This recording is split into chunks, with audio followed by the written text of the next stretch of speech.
Allergy ও চুলকানি থেকে চিরতরে মুক্তি পেতে কোরআনের এই ছোট্ট আমলটি করুন, আর ফলাফল আপনি নিজ চোখে দেখুন। এটা আমার কথা নয়, পবিত্র কোরআনুল কারীমে আল্লাহ রাব্বুল আলামিন সূরাত আম্বিয়া এর ৮৩ নং আয়াতে আল্লাহ বলছেন, আন্নী মাসানিয়াদ দুররু ওয়া আনতা আরহামুর রাহিমিন, আন্নী মাসানিয়াদ দুররু ওয়া আনতা আরহামুর রাহিমিন।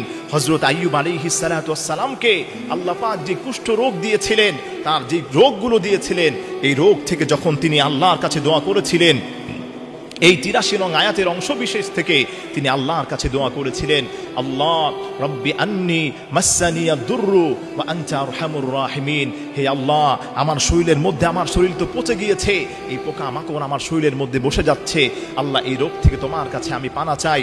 আইয়ুব আলাইহিস সালাতু ওয়াস সালাম যখন আল্লাহর কাছে এই কোরআনের অংশ বিশেষ পড়ে দোয়া করেছিলেন, আল্লাহ সুবহানাহু ওয়া তাআলা আইয়ুব আলাইহিস সালাতু ওয়াস সালাম, আইয়ুব নবীকে আল্লাহ তাআলা শিফা দান করেছিলেন। এজন্য আমার প্রিয় ভাইরা, আমার প্রিয় মা বোনেরা, আজকে কোরআন থেকে আপনাকে আমি আমলটি দিচ্ছি। অনেক ছেলে মেয়েদের চুলকানি হচ্ছে, অ্যালার্জি হচ্ছে, অনেক মুরব্বী বাবাজিরা অনেক কষ্ট পাচ্ছেন। আপনারা এই কোরআন থেকে ছোট্ট আমলটি নেওয়ার চেষ্টা করেন। যারা আরবিতে পারেন তারা আরবিতে এটা শিখে ফেলার চেষ্টা করেন। আরবি আপনার কষ্ট হচ্ছে, বাংলা উচ্চারণ লিখে লিখে আপনি আমলটি করার চেষ্টা করেন। এক সপ্তাহে আমলটি যদি আপনি করতে পারেন, পানির মধ্যে ফু দিয়ে যদি ওই পানিটাকে নিজে খাবেন, এমন আপনার পুরো শরীরের মধ্যে তাকে ছিটিয়ে দেওয়ার চেষ্টা করবেন। আপনি গোসলও করতে পারেন।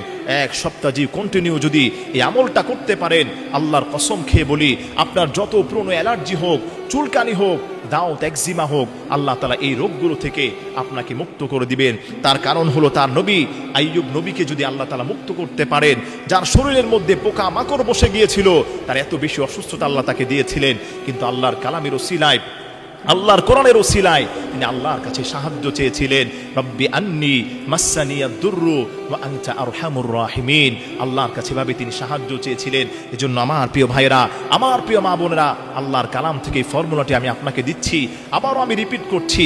আপনি আমলটা কিভাবে করবেন? আপনি প্রতিদিন সকালবেলা এবং ইশার নামাজের পরে, দুইটা টাইম, আপনি ফজরের পরে প্রথমে আপনি যে কোনো 3 বার দুরূদ শরীফ পড়ে নেবেন। দুরূদে ইব্রাহিম আপনি পড়ে নিতে পারেন, কারণ দুরূদের এত বেশি ফজিলত বলা হয়েছে।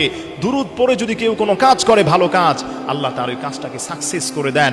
দুরূদ পড়ে কেউ যদি আল্লাহর কাছে শিফা চায়, আল্লাহ তাকে সুস্থ করে দেন। এজন্য আপনি প্রথমে 3 বার যে কোনো দুরূদ শরীফ পড়বেন। এরপরে আপনি পড়বেন, আন্নী মাসানিয়াদ দুররু ওয়া আনতা আরহামুর রাহিমিন, আন্নী মাসানিয়াদ দুররু ওয়া আনতা আরহামুর রাহিমিন।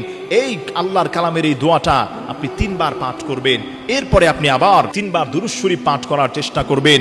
যে কোনো দুরূদ শরীফ আপনি পারেন, 3 বার এই দুরূদ শরীফটি আপনি পাঠ করার চেষ্টা করবেন। এভাবে করে আপনি 1 গ্লাস পানির মধ্যে আপনি ফু দিবেন। পানির মধ্যে ফু দিয়ে এই পানিটাকে আপনি নিজে খাবেন এবং গোসল করবেন।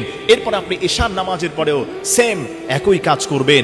এভাবে 1 সপ্তাহ প্রতিদিন যদি আপনি নিয়মিত এই আমলটা করতে পারেন, চিরতরে আপনার অ্যালার্জি, চুলকানি, একজিমা যে বিষয়গুলো নিয়ে আপনি ভুগছেন, দেখা যায় এই রোগের কারণে আপনি বাইরে বের হচ্ছেন না, পুরো শরীরের মধ্যে চুলকানি হচ্ছে, আপনাকে আমি অনুরোধ করব, অ্যালার্জি, চুলকানি থেকে বাঁচার জন্য আল্লাহর কালামের সূরাত আম্বিয়া এর ৮৩ নং আয়াত, আন্নী মাসানিয়াদ দুররু ওয়া আনতা আরহামুর রাহিমিন, আন্নী মাসানিয়াদ দুররু ওয়া আনতা আরহামুর রাহিমিন, আন্নী মাসানিয়াদ দুররু ওয়া আনতা আরহামুর রাহিমিন।